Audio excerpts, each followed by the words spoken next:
Yo mga idol, kamusta? Sports Talk PH nga pala.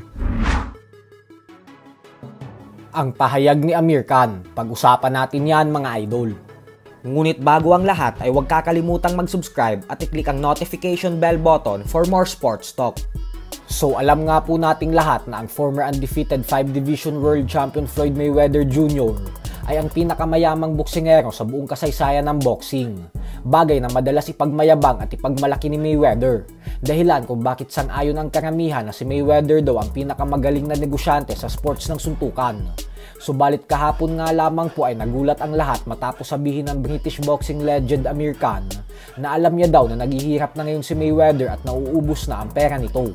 Paliwanag ni Khan na hindi daw sigurong inaasahan ni Mayweather na mauubos ang milyones niya kaya lagi itong nagtatapon at nagwawaldas ng pera sa mga material na bagay. Subalit bagamat nalulungkot daw siya para kay Mayweather, ay karma daw talaga ito nang dahil sa kayabangan ng self-proclaimed the best ever.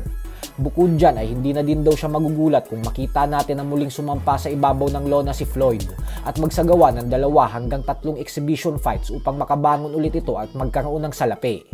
Giit pa ni Amir Khan na bagamat alam niya daw kung ano ang naging dahilan ng paghihirap ngayon ni Mayweather, ay wala daw siyang karapatan upang sabihin ito sa publiko.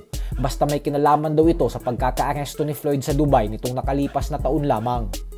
Sa kabilang banda naman mga idol ay isang napakagandang balita naman nga po para sa ating mga Pinoy boxing fans. Ito po ay dahil muling nagpakitang gilas ang ating kababayan na si Raymart Soledad sa naging laban nito sa bansang Thailand, kung saan tinalo niya via 3rd round knockout ang pambato ng Thailand na si Chinathip Tawipon. Wala pong naging panama ang Thai fighter dahil talagang binugbog ito ni Soledad, kung saan walang tigil ang mga binato nitong suntok sa bodega. At dahil napansin ng referee na sobra-sobra na ang pinsalang tinatamo ni Tawipon, kaya naman nagdesisyon na lamang ang referee na ihinto na lang ang bakbakan. Dahil sa panalong ito ni Raymart Soledad, kaya naman umabante na ang kanyang napakalinis na undefeated record sa 6 wins with 4 knockouts at walang talo. Samantala, ipinaalala naman nga po ng ating isa pang pambato na si former Unified IBF and WBA Super Bantamweight World Champion Marlon Tapales ang kanyang naging tagumpay sa sports ng boxing. Nitong nagdaan lang po kasing April 8 ay ang siyang nagsilbing ika-2 taong anibersaryo ng kanyang ginawang paggulat sa mundo ng boxing, kung saan tinalo niya via split decision ang former Unified World Champion Muradjon Akhmadaliev. Ayon sa post ni Tapales ay 2 taon na umano ang nakakalipas nang magawa niya ang hindi inaasahan ng mga tao na kaya niyang gawin, at yun nga daw ay ang talunin si Akhmadaliev.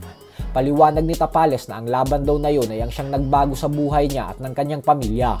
Pero ganun pa man nga po ay hindi pa daw siya tapos dahil gutom pa rin umano siya hanggang ngayon. Kaya naman pangako niya daw talaga na magiging isang world champion ulit siya sa lalong madaling panahon. So hanggang dito na lang po muna tayo mga idol.